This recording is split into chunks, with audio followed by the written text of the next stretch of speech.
மரணத்திற்கு பின்னால் இருக்கும் வாழ்வு மரணத்திற்கு முன்னால் இருக்கக்கூடிய வாழ்வை பொறுத்து அமைகிறது. எனவே மரணத்திற்கு முன்னால் இருக்கக்கூடிய இந்த வாழ்வை நாம் சரியாக வாழ்ந்தோம் என்று சொன்னால் மரணத்திற்கு பின்னால் உள்ள வாழ்வு தன்னைத்தானே பார்த்து கொள்ளும். The life after death depends on the life before death. So when we take care of the life before death, the life after death will take care of itself. இயேசுவின் வார்த்தைகளை நவம்பர் 2ஆம் தேதி இறந்த நம்பிக்கையாளர் அனைவருடைய நினைவு நாள். இறந்த நம்பிக்கையாளரை நாம் நினைக்கின்றோம். அப்படி என்றால் ஒருவேளை நம்பிக்கை இல்லாமல் இறந்தவர்கள் என்ன ஆவார்கள் என்ற ஒரு கேள்வி எழலாம். நம்பிக்கை இல்லாமல் யாராவது ஒருவர் வாழ்கிறாரா என்பது அடிப்படையிலே ஒரு கேள்விக்குறி. ஏனெனில் கார்ல் ரானர் என்ற பெரிய இறையியல் அறிஞர் சொல்கிறார், ஒருவர் நம்பிக்கை இல்லாதவராக வாழலாம், ஆனால் நம்பிக்கை இல்லாதவராக மரிக்க முடியாது. One may live as an atheist, but one cannot die as an atheist.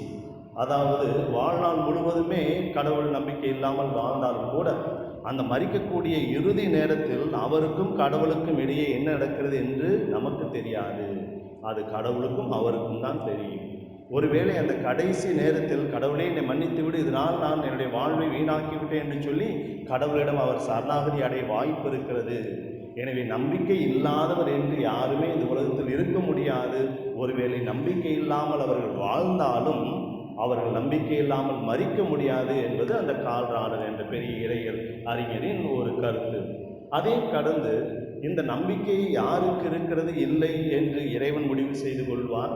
அப்படியே ஒருவர் நம்பிக்கை இல்லாமல் இருந்தாலும் கூட அதற்காக கடவுள் அவரை நித்தியத்திற்கும் தண்டிக்கப் போவதில்லை என்பது என்னுடைய தாழ்மையான கருத்து. எனவே இறந்த நம்பிக்கையாளர் அனைவருடைய நினைவு என்றாலும் இறந்தவர் எல்லோருடைய நினைவும் என்று நாம் கொண்டாடுகின்றோம். இந்த ஒரு வழக்கமானது நம்முடைய திருச்சபையில் பல 100 ஆண்டுகளாக இருக்கிறது. ஒரு சிலர் இந்த கத்தோலிக்க சபையை சாராத ஒரு சிலர் கேள்வி எழுப்புவார்கள், இந்த இறந்தவர்களுக்காக நாம் ஜெபிப்பது வீண், அதனால் அவர்களுக்கு எந்த விதமான பயனும் இருக்கப் போவதில்லை என்று. ஆனால் இறந்தவர்களுக்காக ஜெபிப்பதற்கான அந்த விவிலிய ஆதாரம் நமக்கு இருக்கிறது. உதாரணமாக 2 மக்கேபேயர் புத்தகத்தை நாம் பார்க்கின்றோம். அந்த யூதாஸ் மக்கேபேஸ் இறந்த ஆன்மாக்களுக்காக ஜெபிக்கின்றார். குறிப்பாக அந்த அஸ்மோனியன்ஸுக்கு எதிராக நடந்த அந்த போர் சண்டையில் மரித்த 2000 யூதர்களுக்காக அவருடைய கல்லறையின் மீது அவர் ஜெபத்தை ஏறெடுத்தார், வழிபாட்டை ஏறெடுத்தார். இதை செய்வதன் மூலமாக இறந்தவர்கள் உயிர் தெழுவார்கள் என்ற நம்பிக்கையும் தெளிவாகிறது. இரண்டாவதாக நாம் செய்யக்கூடிய ஜெபம் அந்த இறந்தவர்களுக்கு பயன் கொடுக்கிறது என்பதும் தெளிவாகிறது. எனவே விவிலியத்தில் ஆதாரம் இருக்கிறது. மேலும் ஆண்டவர் இயேசுவை நாம் பார்க்கணும், இறந்தவர்களுக்காக ஜெபிக்கின்றார். இன்றைய நற்செய்தியில் லாசர் வாசிக்க கேட்டும், இறந்த அந்த லாசருக்காக ஜெபிக்கின்றார். இறந்த யாயிரின் மகளுக்காக ஜெபிக்கின்றார். அவருடைய ஜெபம் இறந்த ஒருவருக்கு மீண்டும் ஒரு வாழ்வை கொடுக்கிறது அல்லவா? அப்படி என்றால் நம்முடைய இந்த பாவிகள், பாவம் நிறைந்த நாம் செய்யக்கூடிய அந்த ஜெபமும் கூட இறந்தவர்களுக்கு ஒரு பலனை கொடுக்கும், இறைவனுடைய இரக்கத்தை அது பெறும் என்று நாம் நம்புவதில் எந்த விதமான தவறும் இருக்க முடியாது. மேலும் இந்த கத்தோலிக்கர் அல்லாத மற்றவர் என்ன சொல்லுகின்றார்கள், ஒருவர் நித்திய வாழ்வு பெறுவது இறைவனுடைய இரக்கத்தினால்தான் மட்டுமே பெறுவார்கள் ஒழிய நம்முடைய ஜெபத்தினால் அந்த இறந்த விசுவாசிகள் விண்ணகத்திற்கு போவார்கள் என்று நாம் நம்ப தேவையில்லை. அவர் என்ன சொல்லுகின்றார்கள், இறைவனுடைய இரக்கத்தினால்தான் ஒருவர் நித்திய வாழ்வு பெறுவார்கள். அதே இரக்கத்தை தான் நாம் மன்றாடுகின்றோம்.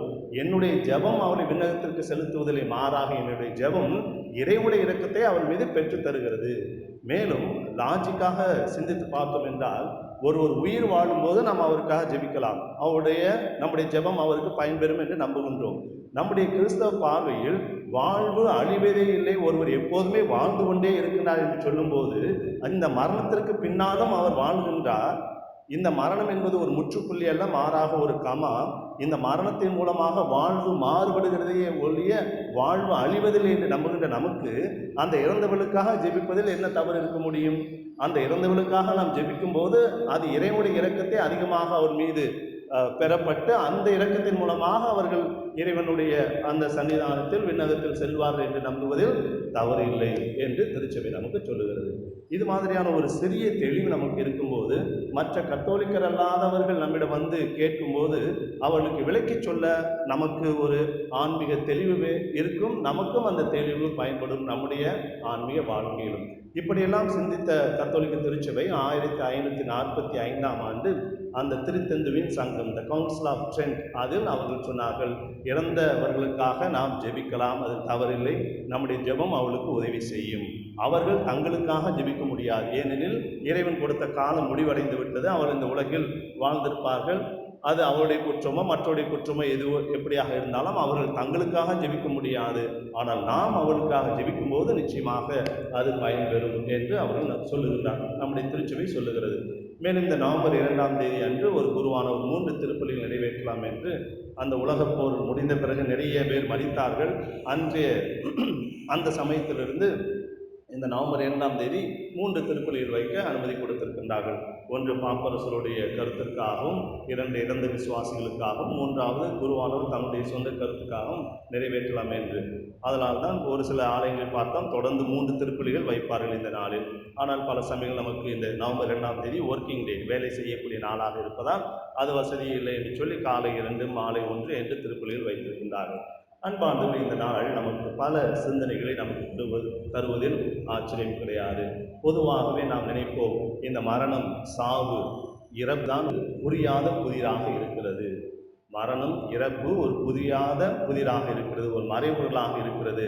வாழ்வு என்றால் என்ன என்று நமக்கு தெரியும் என்று நாம் நினைக்கின்றோம். மரணம் ஏன் புரியாத புதிராக இருக்கிறது?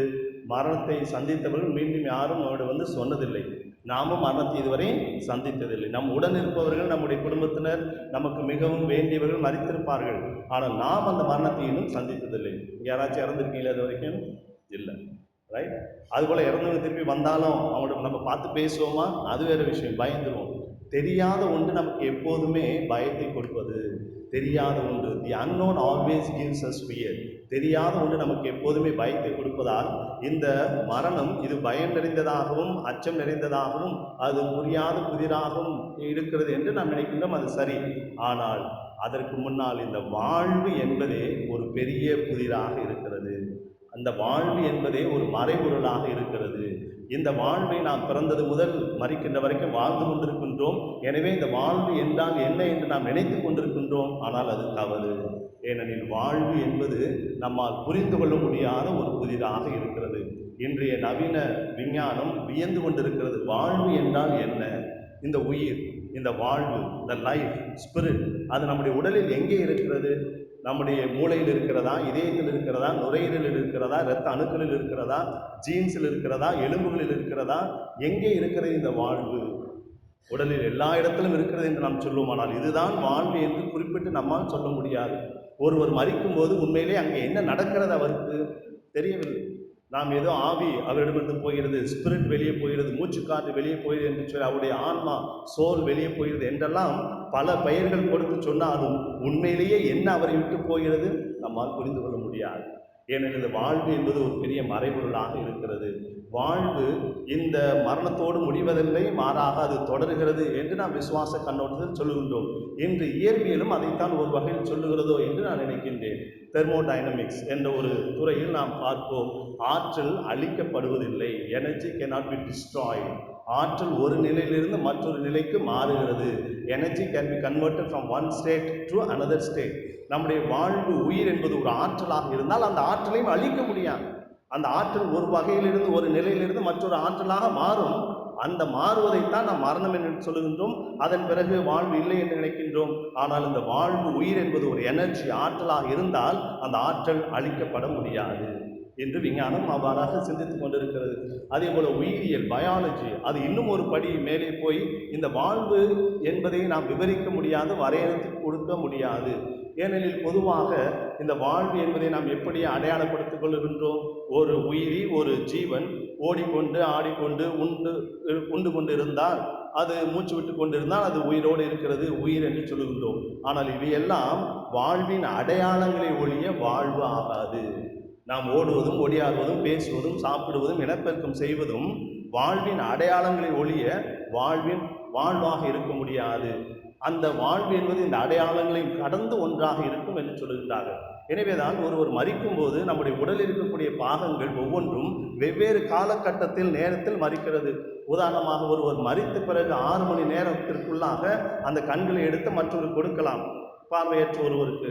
அப்படி என்றால் ஒருவர் மரித்து விட்டார், அவருடைய கண்கள் 6 மணி நேரம் உயிரோடு இருக்கிறது என்றுதானே அர்த்தம். அந்த உணவானது தொடர்ந்து 6 மணி நேரம் செரித்து கொண்டிருக்கிறதா. அந்த வயிற்றில் இருக்கக்கூடிய பாக்டீரியா, மற்ற காரியங்கள், நுண்ணுயிர்கள், மைக்ரோப்ஸ் எல்லாம் அந்த உணவை செரித்து கொண்டிருக்கிறது. அந்த மனிதர் இறந்து விட்டார், ஆனால் அவருடைய உடலில் உள்ள பாக்டீரியாக்கள் உயிரோடு இருக்கிறது என்று சொன்னால் அந்த பாக்டீரியாக்களுக்கு உயிர் எங்கிருந்து வருகிறது, வாழ்வு எங்கிருந்து வருகிறது? இதுவரைக்கும் அந்த பாக்டீரியாவுக்கு அவர் வாழ்வு கொடுத்தாரா, அது இந்த பாக்டீரியா இவருக்கு வாழ்வு கொடுத்ததா தெரியவில்லை. அதேபோல் இந்த ஸ்கின் செல், நம்முடைய தோலில் இருக்கக்கூடிய செல்கள் ஒருவர் மரித்த பிறகும் 24 மணி நேரம் அது மல்டிப்ளை பெருகிக் கொண்டே இருக்கிறது என்று சொல்லுகிறார்கள். ஆக ஒருவர் மரித்து விட்டார், ஆனால் தோலில் இருக்கக்கூடிய செல் 24 மணி நேரம் வேலை செய்வது என்று சொன்னால் அந்த செல்களுக்கு உயிர் எங்கிருந்து வருகிறது? இதையெல்லாம் சிந்திக்கக்கூடிய இந்த அறிவியல் தான் வாழ்வு ஒரு புதிராக இருக்கிறது என்று சொல்லுகின்றார்கள். என்னை பொறுத்த வரைக்கும் இந்த வாழ்வு என்றால் என்ன என்று எப்போதுமே நம்மால் அறிந்து கொள்ள முடியாது. ஏனெனில் அந்த வாழ்விற்கு அதிபதியார் கடவுள். அந்த கடவுளை நாம் முழுமையாக அறிந்து கொள்ள முடியாத வரைக்கும் இந்த வாழ்வையும் நாம் அறிந்து கொள்ளலாம். அந்த ஒரு கொடையை தான் வாழ்வுகளை நீங்களும் நானும் இன்று அனுபவித்துக் கொண்டிருக்கின்றோம். இந்த வாழ்வை நாம் முறையாக, சரியாக, இறைவனுக்கு உகந்த வகையில் நாம் வாழும்போது நிச்சயமாக இந்த மரணத்திற்கு பின்னால் வரக்கூடிய வாழும் அது தன்னையே அது பொறுப்பேற்றுக் கொள்ளும். அதை பற்றி நாம் கவலைப்பட தேவையில்லை. இந்த மரணத்திற்கு முன்னால் இருக்கக்கூடிய வாழ்வு ஒவ்வொரு நாளையும், ஒவ்வொரு நிமிடத்தையும், ஒவ்வொரு வினாடியையும் அதன் அருமையை, மேன்மையும், மாண்பையும் உணர்ந்து நாம் வாழ முயற்சி செய்வோம். பொதுவாக இந்த வாழ்வின் அருமையை உணர்வதற்கு நாம் தவறுகின்றோம். அதற்கு காரணம் நம்முடைய வாழ்வில் சந்திக்கக்கூடிய இழப்புகள், ஏமாற்றங்கள், பிரச்சனைகள், சஞ்சலங்கள், இவற்றையெல்லாம் கடந்து இந்த வாழ்வு என்ற ஒரு அம்சத்தை இறைவன் எனக்கு கொடுத்திருக்கின்றார். அந்த பெரிய கொடை நான் சரியாக வாழ வேண்டியது என்னுடைய கடமை என்று நினைத்திருக்கும் போது எப்படிப்பட்ட சவால்களையும் நம்மால் சந்திக்க முடியும். இறுதியாக ஒரு கேள்வி. போன வருஷம் இந்த நவம்பர் 2ஆம் தேதி கல்கத்தாவில் பூசைக்கெல்லாம் யாரெல்லாம் வந்தீங்க? கை தூக்குங்க. அதுக்கு முந்தின வருஷம்? சரி, அடுத்த வருஷம் நான் கல்கத்தாவில் பூசைக்கு வருவேன்னு சொல்கிறாங்களா? கை தூக்குங்க. அதுதான் வாழ்க்கை. ஒருத்தங்க தைரியமாக தூக்குனாங்க, சந்தோஷம். நீங்கள் இருப்பீங்க கண்டிப்பாக, டோன்ட் வரி. ஆனால் 100% நம்மால் சொல்ல முடியாது. அதுதான் வாழ்க்கை.